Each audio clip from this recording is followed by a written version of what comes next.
Le fil des mensonges. Il était une fois une petite fille nommée Léa. Elle avait 7 ans, des boucles brunes et un sourire malicieux. Léa aimait s'amuser, inventer des histoires et jouer avec son chat Grisou. Mais Léa avait aussi un petit défaut. Elle avait pris l'habitude de dire des mensonges. Pas de gros mensonges méchants, non. Juste des petits mensonges pour éviter les ennuis ou rendre ses histoires plus intéressantes. Un jour, alors qu'elle jouait dans le jardin, elle cassa accidentellement le pot de fleurs préféré de sa maman. Quand cette dernière arriva, Léa paniqua et pointa du doigt Grisou. « C'est lui qui a sauté dessus et l'a fait tomber », dit-elle avec conviction. Sa maman fronça les sourcils, mais ne dit rien. Ce soir-là, au moment de s'endormir, Léa sentit quelque chose de bizarre sur son poignet.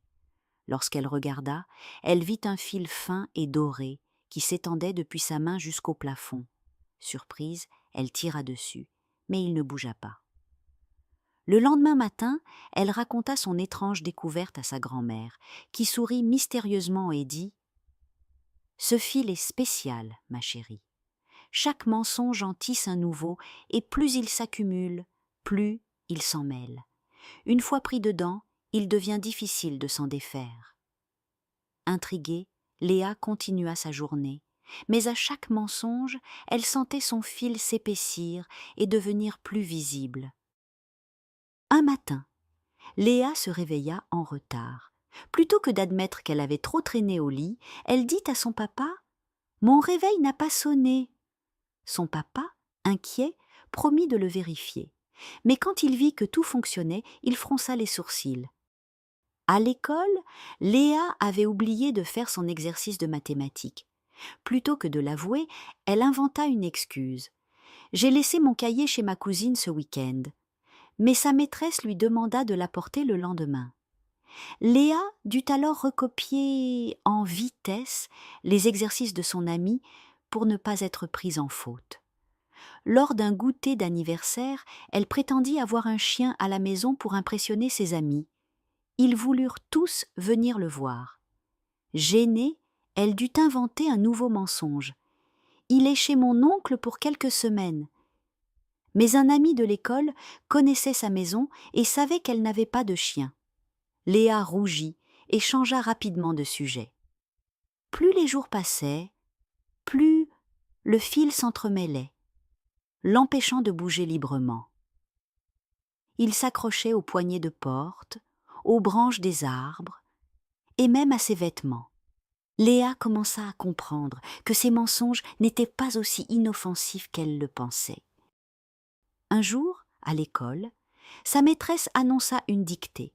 Léa n'avait pas étudié, mais elle copia discrètement sur sa voisine. Lorsqu'elle rendit sa copie, le fil autour de son poignet devint si serré qu'elle eut du mal à plier le bras. Ce fut un choc pour elle. Le mensonge n'était plus seulement une gêne, il commençait à lui faire mal. Léa essaya de cacher son poignet sous des manches longues, mais le fil continuait de grandir.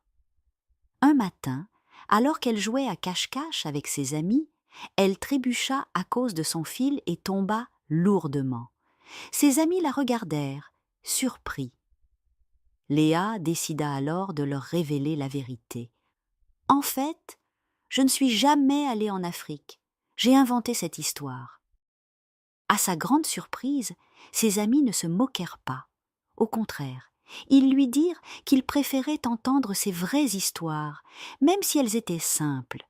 Mais le fil ne disparut pas immédiatement. Léa dut apprendre à dire la vérité sur plusieurs jours.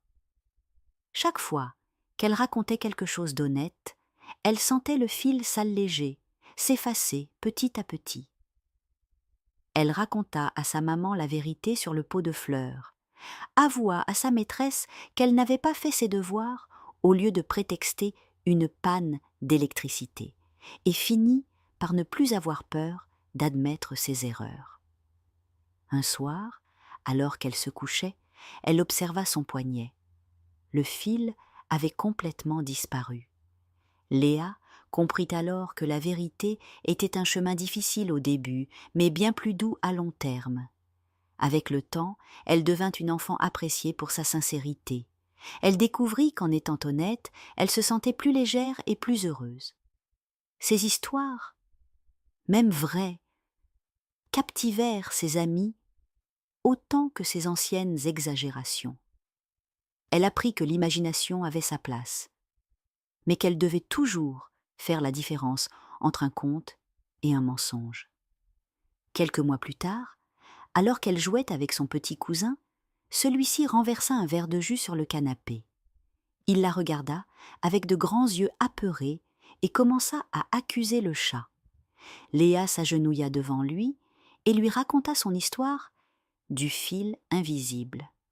Le petit garçon hésita, puis avoua « C'est moi qui ai renversé le verre, je suis désolé. » Léa lui sourit et lui ébouriffa les cheveux.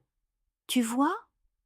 La vérité, c'est toujours mieux. » Ce soir-là, avant de dormir, Léa leva les yeux vers le plafond et murmura avec un sourire « Merci, petit fil, de m'avoir appris cette leçon. » Même s'il avait disparu, elle savait qu'elle ne l'oublierait jamais.